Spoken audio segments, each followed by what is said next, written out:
জান্নাতবাসীরা 70 ধরনের সুর শুনিয়া ওই জান্নাতের মধ্যে দুলতে থাকবে, হেলতে থাকবে, লাফাইতে থাকবে।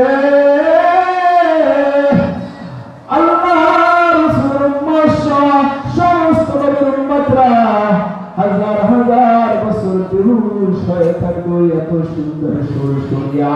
আল্লাহ বলেন যাও থাক থাক থাক, এবার আমার নবী বললেন নবী যাই কোরআন আপনার উপর নাযিল করেছে ওই আপনার কোরআন আপনার উম্মতদেরকে শোনায় দেন, জান্নাতবাসীদেরকে শোনায় দেন।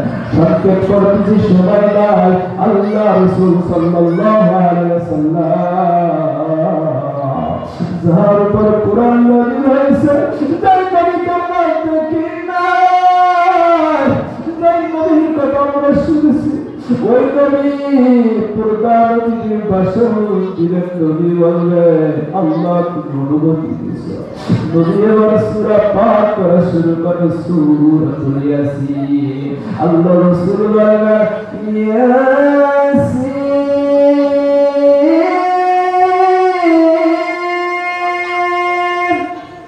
ওয়াল কুরআনিল হাকীম। আল্লাহ রাব্বুল আলামিন ওই জান্নাতি মানুষগুলা কিতাবের ভিতরে লেখে লক্ষ লক্ষ বছর জান্নাতের মধ্যে হেলতে থাকবে, তুলতে থাকবে। ওই জান্নাতের মধ্যে লক্ষ লক্ষ বছর তাওশায় থাকবে। এবার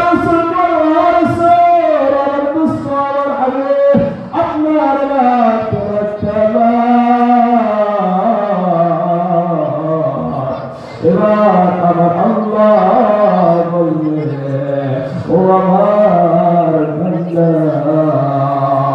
যে কোরআন আমি আমার দোস্তের উপর নাযিল করেছি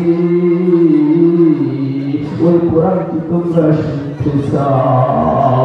আমার বান্দার বলবে অবশ্যই মাওলা শুনতে চাই। তখন আল্লাহ রাব্বুল আলামিন অন্তর ভঙ্গিমায় ওই জান্নাতে বসিয়া ওই জান্নাতি মাহফিলে বসিয়া এবার আল্লাহ রাব্বুল আলামিন যেই কণ্ঠগুলো মানুষদেরকে দান করেছে, এবার আল্লাহ রাব্বুল আলামিন কুদরাতি কণ্ঠে আল্লাহ রাব্বুল আলামিন সূরাতুল রহমান তেলাওয়াত করবে। এখন যে সূরা রহমান তখন আল্লাহ রাব্বুল আলামিন ভঙ্গিমায় তেলাওয়াত করে আল্লাহ বললেন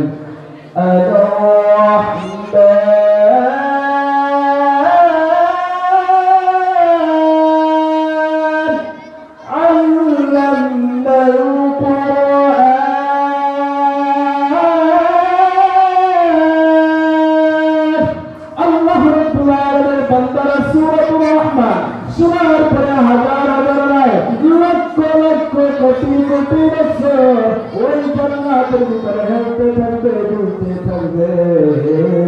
আমার আল্লাহ সূরা রহমান শেষ করবে। আল্লাহ রাব্বুল আলামিনের মধুর কোরআন সবাই কিন্তু শুনতে পারবে না,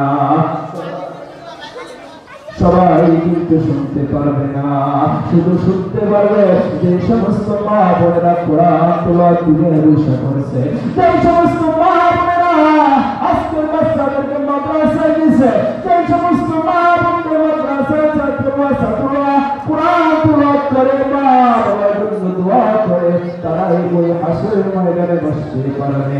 আল্লাহ রাব্বুল আলামিন এই কোরআনের উপর আল্লাহ সুবহানাহু ওয়া তাআলা আমাদের তো কোরআন মজমায় বসার তৌফিক দান করে। আমিন।